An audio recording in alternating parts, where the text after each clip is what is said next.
Be here all the time. I always go to John's house. The sign on the grass in a certain secret place said, "To live life as 'tis normally led is little more than a dreamy stroll in the park, a stroll along familiar paths which little requires one's attention, a stroll at times pleasant enough and at other times not so pleasing, yet neither sensation permanent and none of it intolerable. Just on and on you stroll, and truth is, regardless of what thoughts mutter contraire, with hardly a serious care or responsibility in the world." This is the everyday stroll of ordinary men, men whose saunter will take them from one end of the park to the other, and with scarcely any attentive thought required. Some men are given to promenades in public places more than are others. And some men's idea of where they walk is more an internal matter than an external one. It's true, and obviously so, that there is nowhere you can be but here, and no time you have but now. And everyone knows it. Well, everyone but the mind. The son of a certain father one day came to him with a question. "Sometimes in my judgments I overestimate things, and sometimes in my judgment I underestimate them." And the old man's response was, "What do you mean, sometimes?" After hearing it said, one man began repeating to himself over and over again, "Although happiness is certainly an emotion, emotions do not cause happiness." There was once a body and a mind who were on a journey together, and one day the body said to its mental traveling companion, "You believe that you decide where we are going, why we are going, and what it will take for us to arrive. But it is me who actually does the walking and gets us there." "So?" replied the mind. "Well," said the body, "well, I just thought that never mind. It's not important." Which indeed, dear friends, it is not. It could scarcely be of less readily observable importance to anyone that is, except the mind. When things are too well in balance, and you're not, it's hard to make sense of them. Ordinary men continue to argue over whether or not such things as love, faith, God, justice, and the truth, etc., exist or do not exist. And the irrefutable evidence that a man does not even have a clue as to what life is actually about is that he will debate such questions.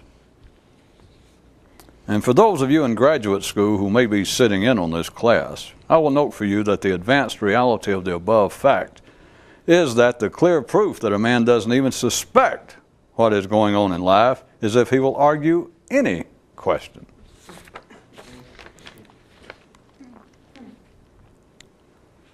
Eating can be enjoyable, but it takes you nowhere new. It merely makes survival possible. And while thinking can also be quite pleasurable, it too will take you nowhere you have not already been. Again and again.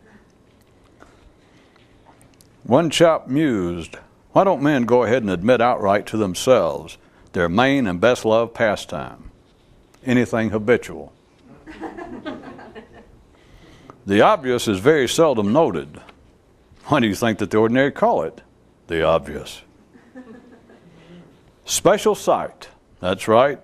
We're back to the matter of not just what you see, but how you go about seeing it. And those unaware of their forced amour for things as they are forever stuck with things just as they are. A certain boy once asked his mother, "Is it easier to discover the secret when you're 17 or when you're 57? "Exactly," she replied. A man asked a physician, "Is there a cure for the emotion of sadness?" "Yes," he replied. "Abandon emotions." The obvious response which, after all these thousands of years, continues to come as a surprise. And now for some serious, medical news. A certain researcher now has enough substantial statistical evidence to show conclusively that you cannot properly treat, much less cure, any illness whose symptoms you mistake as the illness. He also expects to publish an advanced paper on this subject later in the year, wherein he will disclose the more controversial aspects of his findings which say that no specific illness can ever be profitably ministered to if it is mistaken for some other illness. Although just between you and me, this last part sounds an awful lot like a description of man's overall normal relationship to himself. But hey, I'm not a professional. What do I know? After years spent in a certain effort, one man so concluded, life is tension, death, relaxation. Therefore, I want to die while I'm still alive to enjoy it.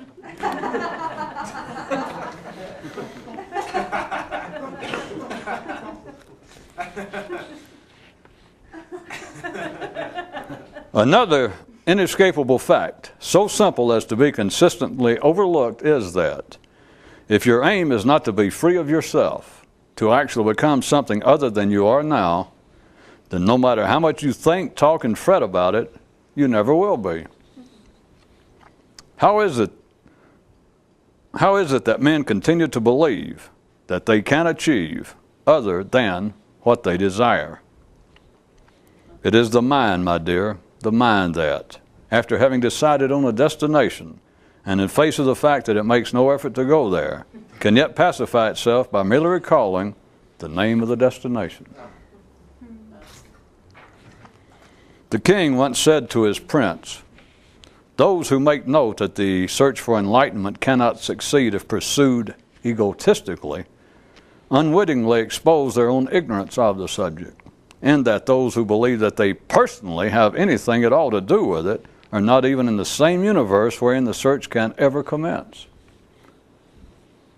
A stableman once inquired of a knight, why do men continue to flog themselves with the idea that they should be humble, rather than the vain creatures that they take themselves to naturally be, based on their total failure to easily recognize vanity as being but another word for ignorance, a condition for which humility is no cure.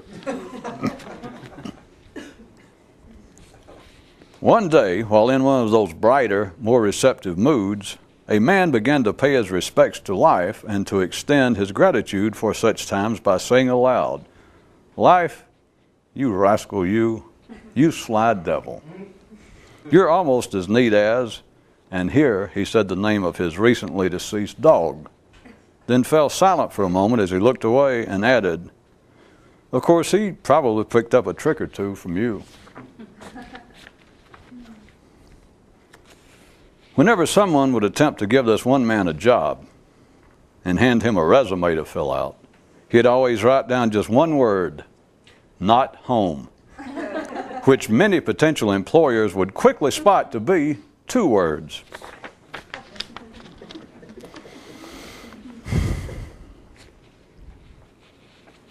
A boy asked his father, are there actually stages on the way to the state of enlightenment?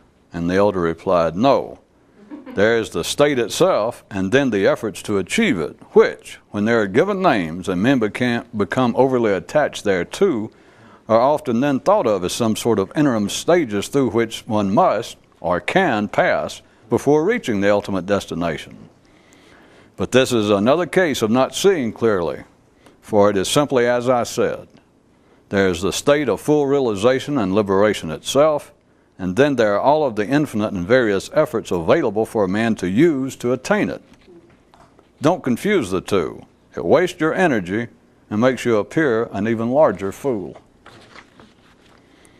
And now tonight's news of UPS, as might be used best. On One World was once a parcel service which would only deliver efforts to where you are right this second. One man said, I need space, and replied, how much? then answered, all there is, then added, and then some. Room to maneuver has always been the secret name of the game with the mind. And if room doesn't suit you, try on time. From a correspondent, we received this offer to usefully update a certain well-worn proverb. Offers he. While it is said that much talk means much confusion, it is ultimately a case of any talk means more confusion than is necessary. Man's body, and any other intelligent animal, knows it is painful to have your skin stripped away. But it is man's mind that has taken this fear to a whole new level. A mental place whereat the perceived possible discomfort appears so intense as to automatically bring on immobility. The wisdom of the man on the edge. If you don't jump, you can't get hurt. A prince once asked the head of his father's knightly order, will the secret turn out to be just a mirror? And the warrior replied, perhaps, but you need expand your perception of the mirror idea. Do you speak of a reflection of what you are now? A reflection of what you imagine you want to be? Or a direct sighting of what you have been all along, but which was hidden in the shadows of all that you thought?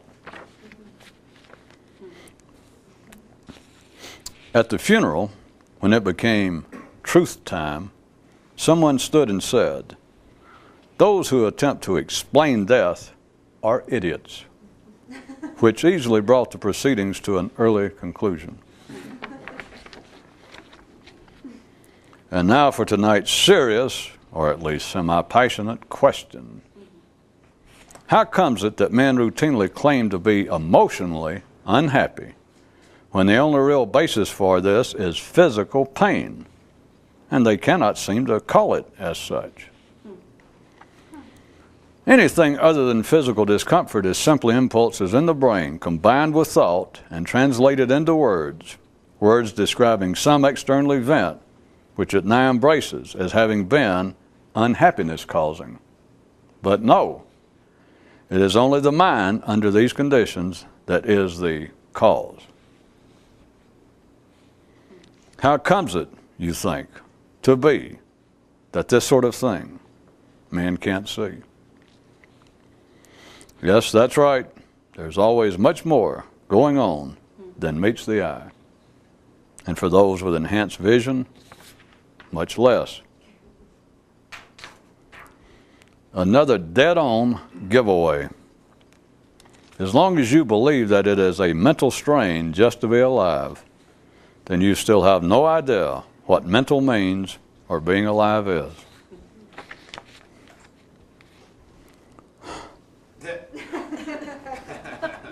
The head of a special type of school once said to those in attendance, there are two ways to tell if a teaching is truly transcendental. One is by the fact that you feel it is trying to force something on you, and the other is by the fact that you feel it is not. This is your elementary lesson regarding how the mind normally reacts to any information.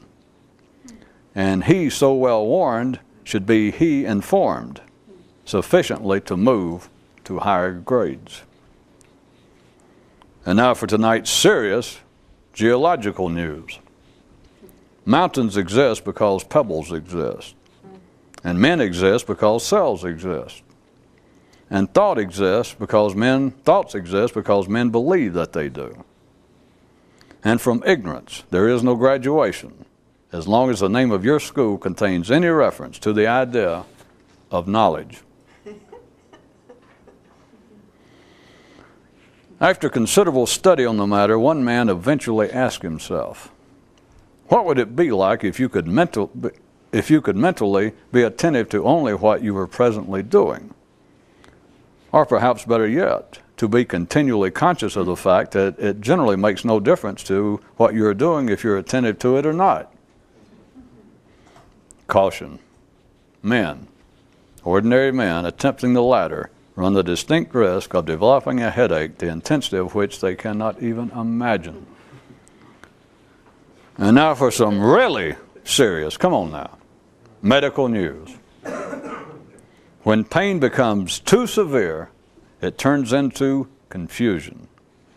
And when confusion becomes unbearable, it turns into certainty.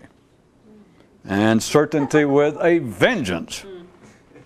So you always thought that fanaticism just suddenly appears from nowhere? One father's son approached him with this inquiry. How would you describe the proper effort to achieve that perfect yoga? And the old man responded, the ability to see in the difficult and unpleasant possibility and pleasure. And now for tonight's serious psychological news. As long as you can't make any more out of suffering than just feeling bad, little is possible in the way of personal growth. Little, indeed. Regarding the problem of finding oneself, there is but one place you can be lost: in life, in the roaring flow of life as it swirls through you. A young man asked an older one if the truth did objectively exist apart from men's thinking about it. Is there some description you could theoretically offer? And the latter chap decided he would reply, and did so thusly. I will give you what would be, if it existed as you noted, the truth's two primary traits. It would be elemental, and it would be transient.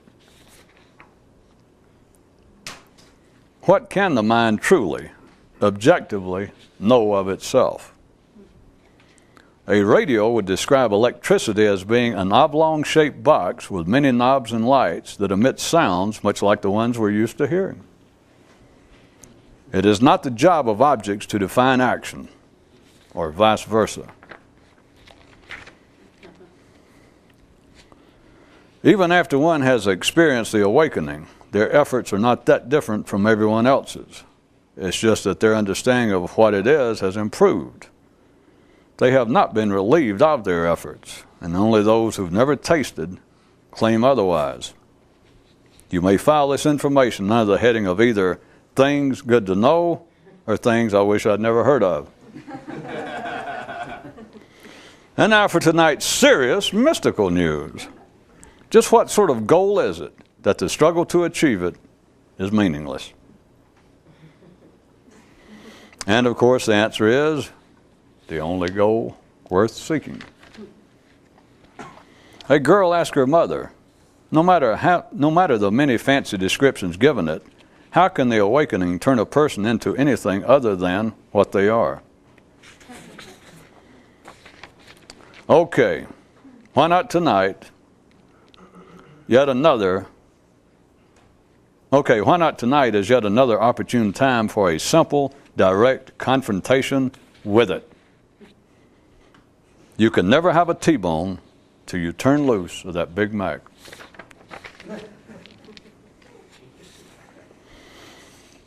One day a lad sat down next to his dad and said, "Throughout the years I have asked you a lot of questions." "Yes, you have," agreed the old man. "And now I begin to wonder," went on the boy, "is there some place beyond which you will no longer respond thereto?" "Yes," replied his origin. Though never mindful of it, those who seek a teacher look first for one who is a fraud and a thief. And an alert lad would realize that the external search for instruction is but a flimsy reflection of his own inner confusion and desire for its clearing. This, another description of that one goal worth the effort. When one man heard someone use the term synthetic mysticism, he was at first quite fascinated with it, until it struck him that that's the only kind there is. And lastly, claims, clearly explained. All claims of whatever variety are all of equal validity and bullshit.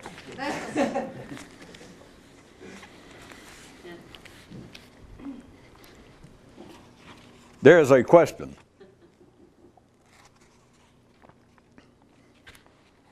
Amongst others, but one that I assume you will see why I bring it up, because its manifestations, the reality of its existence, permeate most of the pores and all weather tires. No, the human spirit, I guess it is. This one question is that people never ask, why do I want the things I want? All the way from cars to revenge. Ordinary, sane, stable people never ask themselves regarding the things that they believe they want. They never ask themselves, if I had it, of what benefit would it be? This is not belie the fact that people can be standing around talking to friends and somebody say, boy, I sure would like to have a new such and such car, 36Z convertible. And somebody said, well, you just bought a new Corvette. Why do you want that? And they go, well, you know, I hear it goes faster. They'll say something like that. This is just part of the meaningless verbal byplay between all people.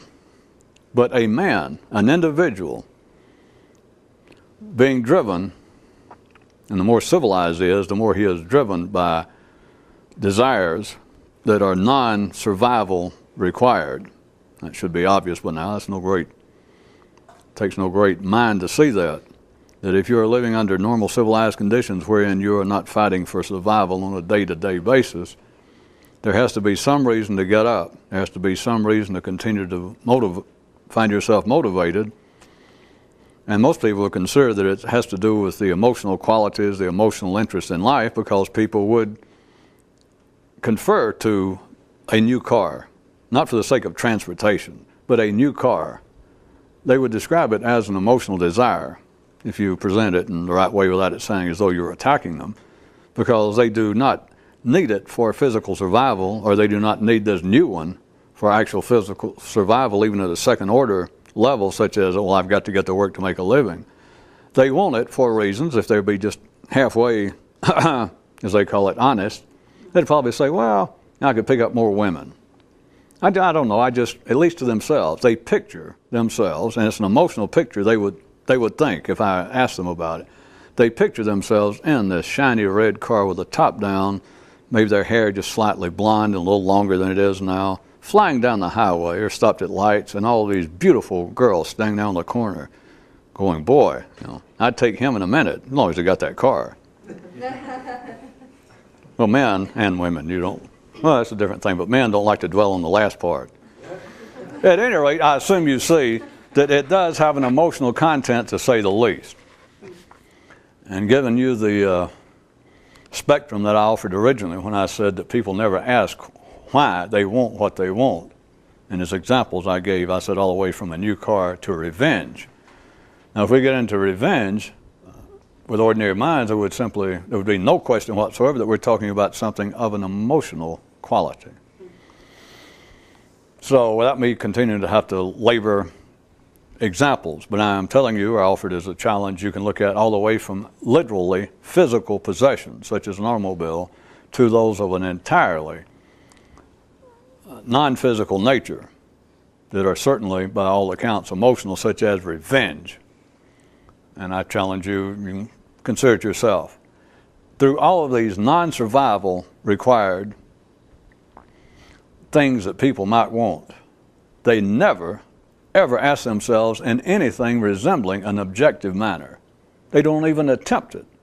To ask themselves, if I had this, if I had revenge, if I had a new car, not the dreams now, not me sitting here right this second thinking about how so-and-so cheated me in a deal 5 years ago, and I keep plotting all the dirty things, and every time you hear a new dirty trick that somebody's done, you think, that's what I'll do. You keep either that or just the same old rehashing of what you should do to him. I'm not talking about the imagination, nor the imagination of you picturing yourself in this car. If you just picture yourself in an emotional situation or an emotionally charged or an emotionally based situation, just picturing yourself, no matter how often, does not constitute in any way any inquiry as to why I want it. You understand? That you picture yourself driving this new car and it makes you feel good. Sitting there all alone, not in the car, sitting there in an old ratty armchair at home. But you picture the car and you picture you in it, and just like that, you feel good. And it's like additional reinforcement that, yes, it would be good for me to have the car. I would enjoy the car. I want the car. And as anyone who knows, or if you don't know, if you're just watching this for the first time, this has nothing to do in any manner with a tax on possessions, much less sports cars. But to experience the imaginary emotional pleasure of having gained this possession, having achieved what you were dreaming of, a new car or revenge, it does not belie the fact that if you sit there, you can continue to dream of owning a red Corvette or Ferrari for the rest of your life and it never lose its luster. That simply thinking about it and enjoying the picture of you in it in no wise ever offers any new insight to you as to why you want it. It makes no comment to my question when I said the question is not asked of why do I want it, because it seems obvious. I enjoy thinking about it, so I obviously would enjoy having it. That's two different things. A man never asks himself, an ordinary man never asks himself, he's sitting there imagining this car, and it's never been any doubt. That is one of his primary interests in life, let's say. He just dreams of being able to afford an expensive sports car. He never fails to think about it, not even one particular brand. He can think of a wide variety of cars that he might or that he could possess if he had the money. And each time, he always feels pleasure. So there's no question about that. But he never asks himself, beyond that instant moment of feeling pleasure and dreaming of having this possession, he never asked himself then, when I said, as best he can, anything attempting an objective view. That is, don't just settle for the feeling of pleasure you get sitting there imagining you in the car, or you finally getting revenge on so-and-so. Throughout the years, you keep imagining if you did this to him, and you just imagine, don't make me have to make up some elaborate hoax, some way that you really swindle this guy. You get him all excited and it's drug out over days.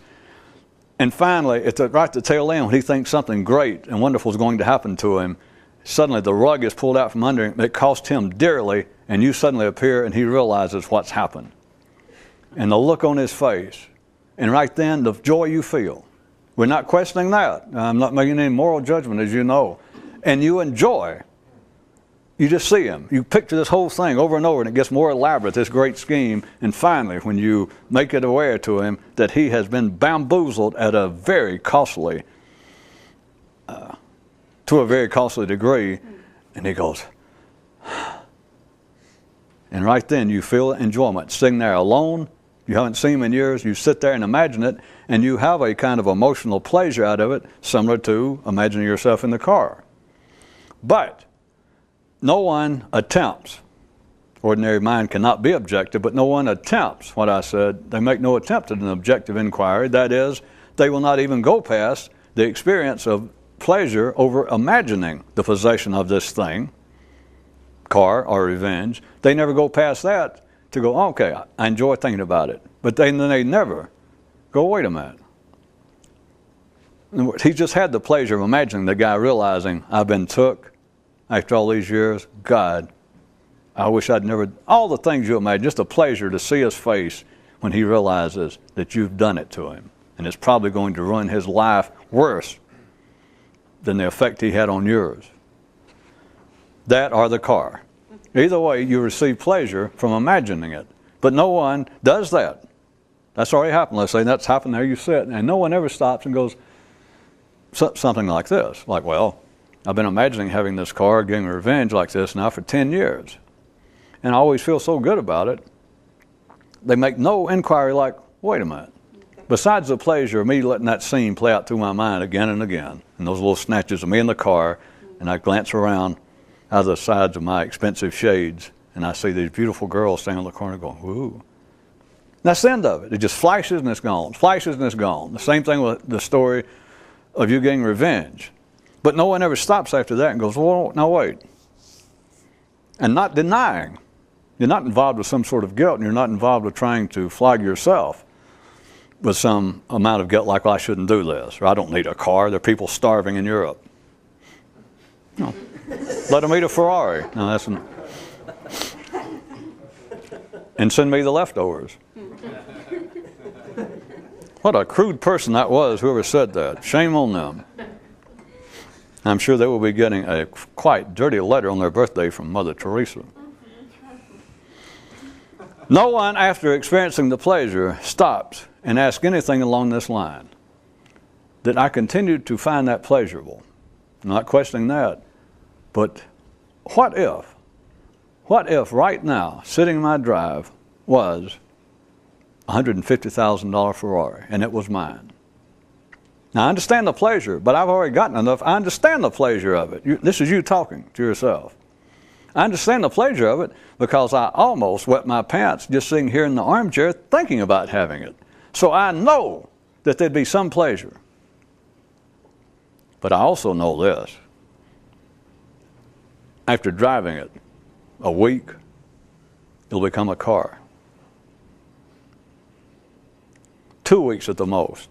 And after that, the only thing I will get resembling any sort of pleasure other than having reliable transportation will be if someone brings up from their own view an emotional response to this. That is, I'm somewhere getting gas and somebody comes up and goes, wow, God, are you lucky. All my life I have dreamed of such as that.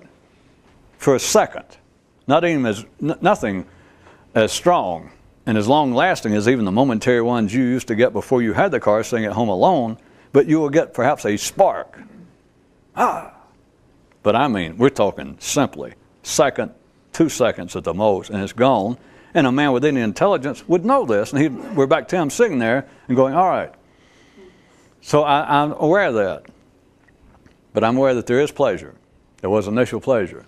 But the question is, if I actually owned a Ferrari right now, or Corvette, whatever, how would I personally have benefited? What would be the benefit to me personally? Now, benefit is much more, I'm assuming, with an intelligent person if you just pushed them a little bit. And of course, with you people, I wouldn't take a push, I will assume. But to ask a person, or to ask them if there's a difference between mere happiness, mere joy, which is always transient, between that and benefit. That even an ordinary person, if you caught them in a weak moment wherein they might be semi-intelligent, they would have to admit that there's got to be a difference between benefit, which would be something of a long-range nature, something that would be a benefit to you personally, and a simple pleasure, or a pleasure, such as a car, whether you call it simple or not, a Ferrari. It is not something that is long-lasting. There's no guarantee whatsoever, no assurance, no expectation that the joy it brings is in any way long-lasting. For nothing else, it can be wrecked tomorrow, and you're out. But no one asks of what benefit, and no one's surely asked when it is obviously something of an emotional nature to start with, like revenge. Again, not discounting the joy that everyone feels. You don't have to be a sinner. You don't have to be a Catholic. You don't have to be anything except alive to experience that kind of private joy and thinking about well-deserved, well-earned revenge for some past slight. So we're past the point that you enjoy it every time you think about getting even with Bruno, how he'll look when he realizes you have wrecked his life.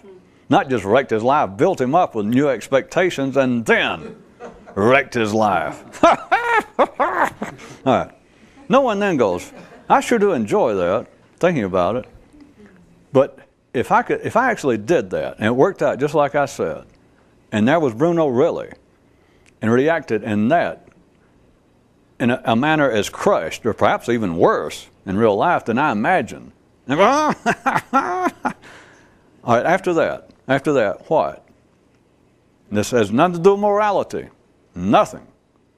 The question, it has to do with economics. It has to do with efficiency on your part, how you're spending your life. Is then asked of what benefit, not what pleasure at that moment. I'll grant you the pleasure. That would it be as much fun or more thinking for it to happen than it would for you to imagine it. And so you went to all the effort, you did it, and you have actually probably diverted his life in such a detrimental way that he will never be able to recover. Ha ha! I love it. Okay. They'll be gone a few minutes. Probably gone a few seconds. If you got any sense, if life has got you in the right place, you'll immediately find someone to talk to. You try to keep it alive through memory. You keep retelling the story. But the question a person should be asking themselves, which they never do, is then, there they sit alone picturing this, and then picturing further that, all right, let's say I did do it, and absolutely wrecked his life. He stands right there at that instant, and he realizes that what he did to me is just pitiful. It was just pales in comparison, hardly begins to cover it. I have ruined his life. He knows that I did it, and he knows why. Ha ha! Okay. A few minutes later, it's over. And this is the man still, the kind of question. And then him think. And one more time, having nothing to do with karma, morality, anything. It has nothing to do with anything external to you. The question that people do not ask is, of what benefit, which is long range now, not the temporary pleasure that I'm granting the man would have. People do not ask, of what benefit, not pleasure, of what benefit would that have been? Would that be to my life? If I achieved that, if I achieved revenge, the sweetest, most painful revenge I can imagine on Bruno, what would be the benefit to me? Not pleasure, one more time. The benefit. I assume you see the point. Religion, in its own crude way, and simple morality, civilized codes of behavior, but especially religion, beats this thing to death on a very simplistic level, as you know, because they always look for a reference point external to the individual that they know, as all humans do. It doesn't take anybody religious. Everyone knows that something smells about revenge, not a physical struggle for survival. Not that if we were back in the basis that we were struggling day to day to physically survive, and yesterday Bruno got to the newest mulberry tree that we found, all of us that live in the same cave area, that he got to it first and he ate them all. Or he grabbed them all and stuffed them in his shorts and took them home and wouldn't share them. That doesn't mean that the next day you might try to push him out of the way and all that, but that is not revenge. It is not a holdover of memory. The closest thing to be a holdover to memory is you just know from then on that you went out and let Bruno get a step on you. If he gets in front of you, he'll get him. But it's not a matter of revenge. Survival is not based on revenge. Survival is based on survival.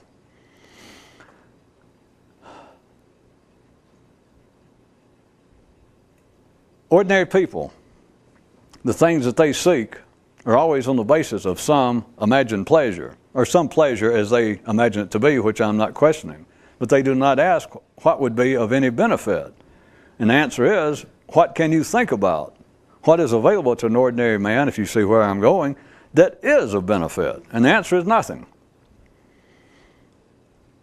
The secret, or one way to approach it, as I started to say, is laying right out there in public in a very crude form, but nonetheless easily extracted, easily deduced from what's going on, if you can see, and that is by religion and ordinary people condemning such things as revenge, but always on the basis, always the judgment based on some external, apparent external point that God didn't want us to be revengeful, that that's not man's place and all that, that's a sin.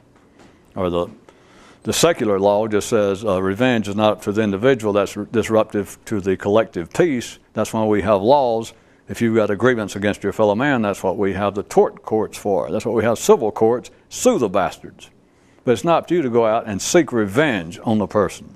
But we just simply can't do it. It's not a matter of whether you deserve revenge for what he did to you, but we can't have every individual playing judge and juror and executioner and sheriff You got to let the courts do it. You got to let us and our collective judicial system do it, which is the same thing as religion saying, let God take care of it, don't you do it.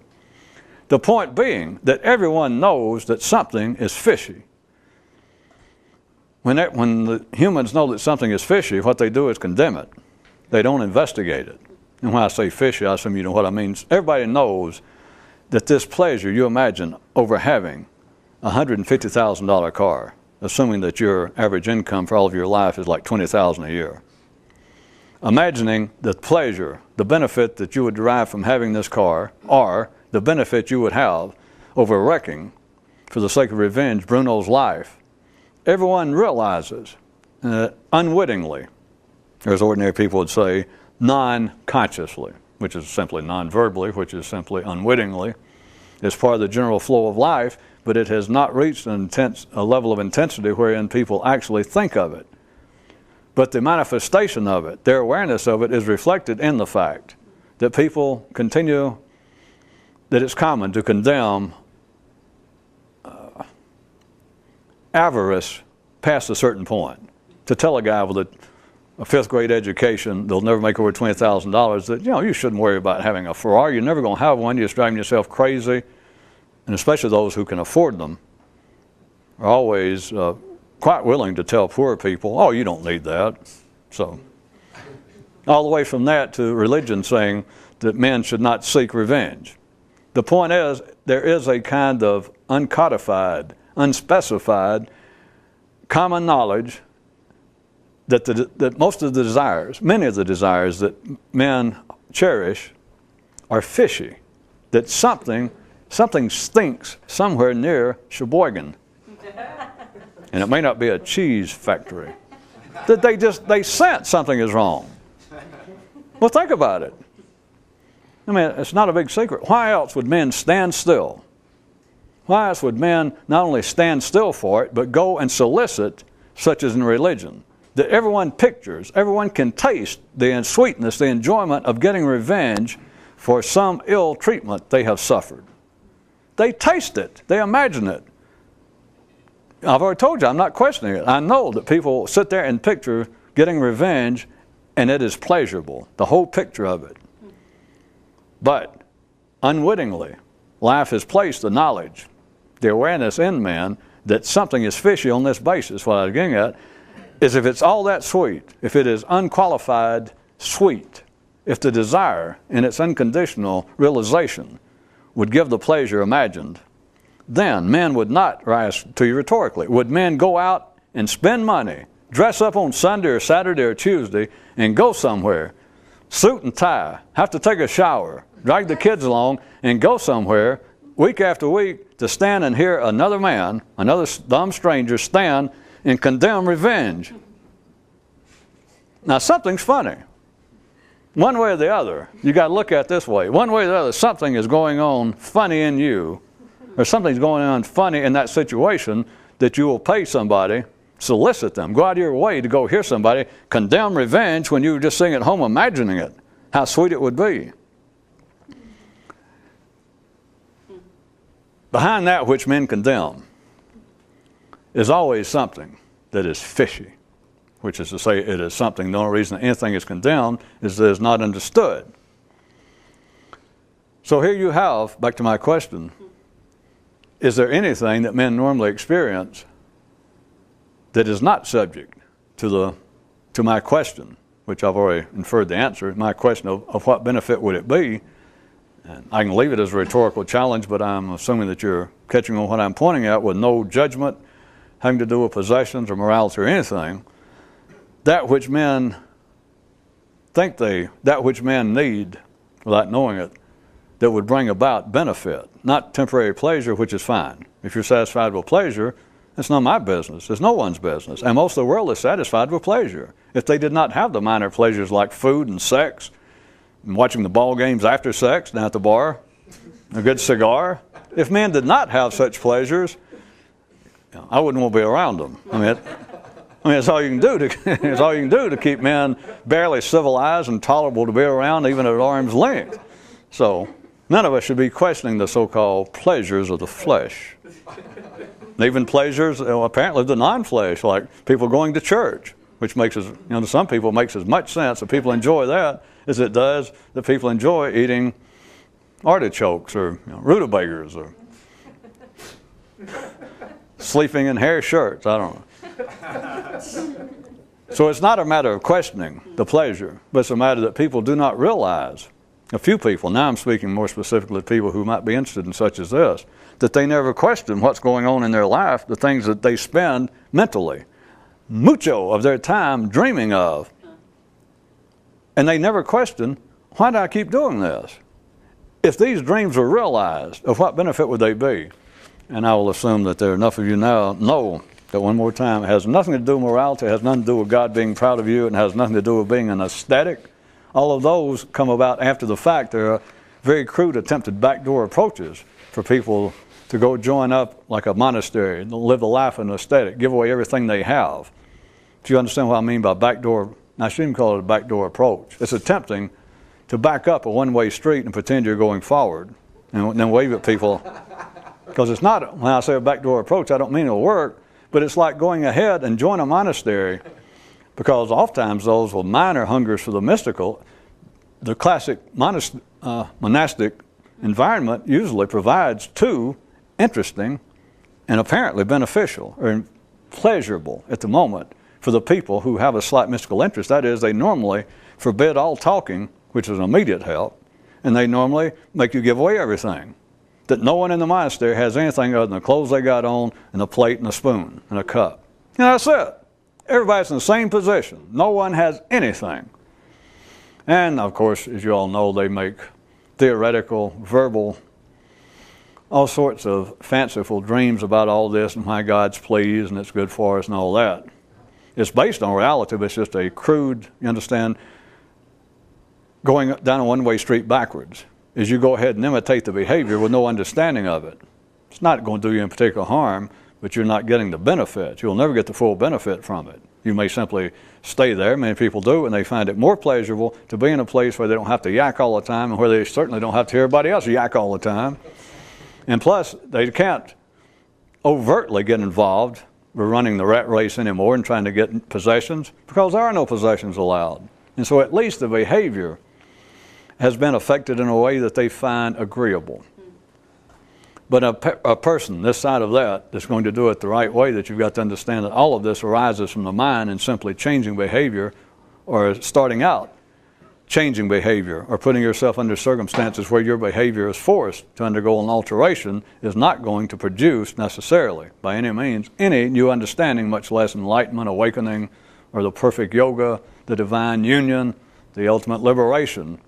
It just simply may be agreeable, that you may simply like being silent and around silent people, and you may find it agreeable not to even have the possibility of getting a new car, since it seemed like it was such a slim chance of you ever getting that one anyway. So at least now you can, now see, I can't say at least now you can quit worrying about it. No. You can quit worrying about the possibility of whether you can or not, because you know you can't, not as long as you're there. You can struggle, you can sit and meditate better than any monk there in the monastery. You can eat less rice than anybody. You can work harder than anybody and become the most revered monk in the place, and it still won't bring you a Ferrari. Never will. So at least in that sense, you can't quit thinking about it, but you can quit fretting over, I should be out working harder. There's nothing you can do now that will ever bring you that Ferrari. An individual person, a non-standard person, should be asking, what of the dreams you have, and now we're way past, as you'll see, we're way past automobiles, revenge, and anything else normally known. What do all of your thoughts about what you desire, and now we'll assume of a much higher, honorable, metaphysical level, such as my desire in life, poo-poo a sports car, and nay, revenge. What I seek is, if I may be so bold to call it this, go ahead. I seek to be enlightened. Enlightened, is it? Yes. Enlightened. It's like, I mean, in the normal sense of the mystical term, yes. Very well. I mean, May I ask you this? Can you describe to me in what way being enlightened, as you understand it now, will benefit you?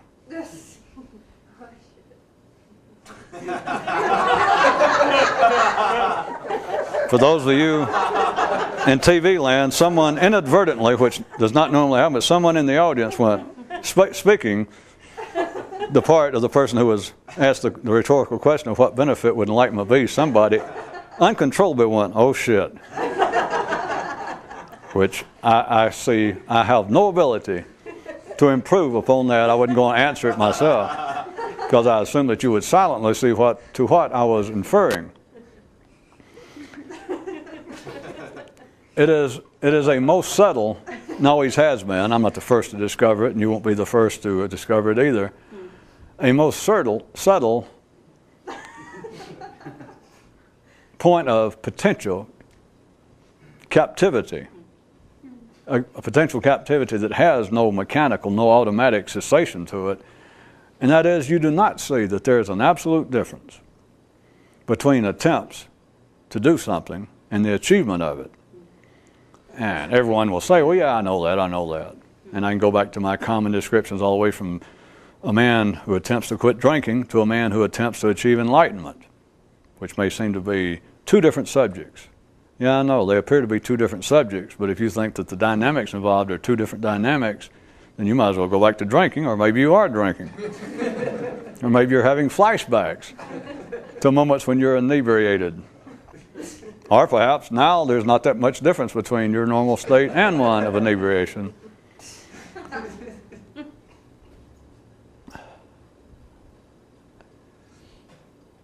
One of the tricks that was described in some detail in a news item tonight, that a boy asked his father, obviously based on things he had read and heard, he said, are there actually stages between in the effort, in the struggle to achieve the awakening, the enlightenment? Are there actual stages? And the father said, no. He said, there is simply the state itself. He was using his son's terminology. There's the state itself, the state of liberation, and the various, diverse, many, infinite, I believe he said, efforts that a man can exercise in his attempt to achieve it. But do not confuse the two. And the danger of this subtle trap I was going to point out is that once something is given a name, once enlightenment, once a man's aim is given a name, it could be enlightenment or sobriety. Once it is given a name, if a man becomes overly attached thereto, and what the news item didn't bother to point out, which you're supposed to already know, that once something has a name, it doesn't matter what instance we're talking about, it then has the built-in potential to become overly attractive to anyone who thinks about it. That once it is given a name, but back to more direct telling, that once something is given a name, this destination, once the mind has decided, there's my destination, the perfect yoke or union with the divine, the awakening, once it is given it a name and it becomes overly attached thereto, which is inevitable to begin with, and it can end there forever, but at least you've always faced with that will happen. You will become overly attached to it.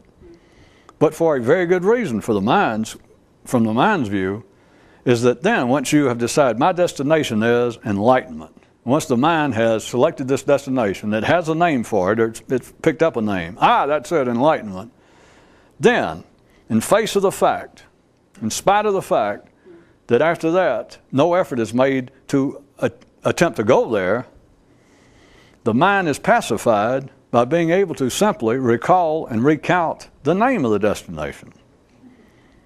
There is no way after that to tell an ordinary man's mind, his thinking, there's no way to make it clear to him that you have now taken a name for the destination to be the effort to get there.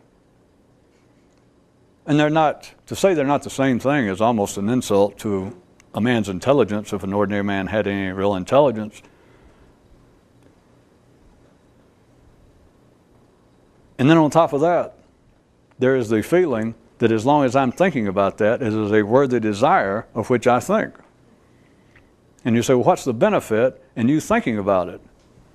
And if you're talking to somebody actually who believe they're involved with such as this, they would begin to try and describe to you the benefits, as they understand, of being awakened or enlightened, of all the good things. And you go, no, that's not what I asked. I said, what's the benefit in thinking that you want it?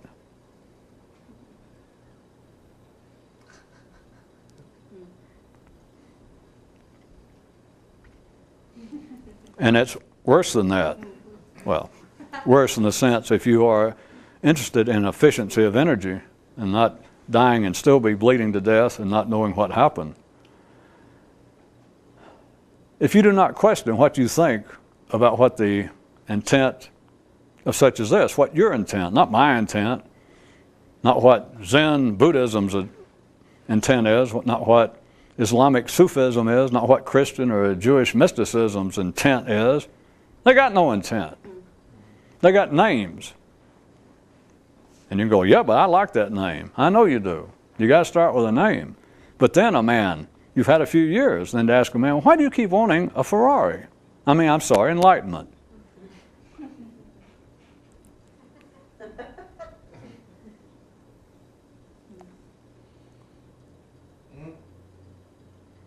Back to where we started. I offered you a rhetorical question. Or a statement posed as a question for you to consider. There is one question that ordinary men never ask themselves, and damn few non-standard men. But certainly nothing that men ordinarily ask themselves, and that is, why are the things, or a specific thing, why is anything I desire? Why is it that I desire any particular thing that I desire? Of what benefit, if I had it, of what benefit would it be to me? Now, under ordinary conditions, it's neither here nor there, because it's not going to get you any closer or further away from having a Ferrari or revenge. But if you do it on the area of what would effectively be a change in your state, and you continue to think about and mistake the effort for the state, mistake action for an object, and vice versa, it can go either way. As long as you do that, you will still sit there and never ask yourself of what benefit, not of having the state, but of what benefit is it me thinking about having the state? And you have, I might point out, you probably would guess this, I'll just give you my rough statistical guess, there's probably a better chance of you sitting around thinking about a Ferrari and it actually coming to you than it is you sitting around thinking about that kind of perfect union wherein you have discovered yourself or wherein you're enlightened. There's probably a better chance of the Ferrari showing up in your driveway than one morning you go out in the backyard and you're awake from thinking about it. And someone just pointed out to me that someone just asked that I seem to at first been pointing to something over the last 40 or 50 minutes and then seem to have made to them even more confused. And I know how they say that, and I think I can clear up pretty shortly exactly why you feel confused based on what I started out saying, except we're out of tape.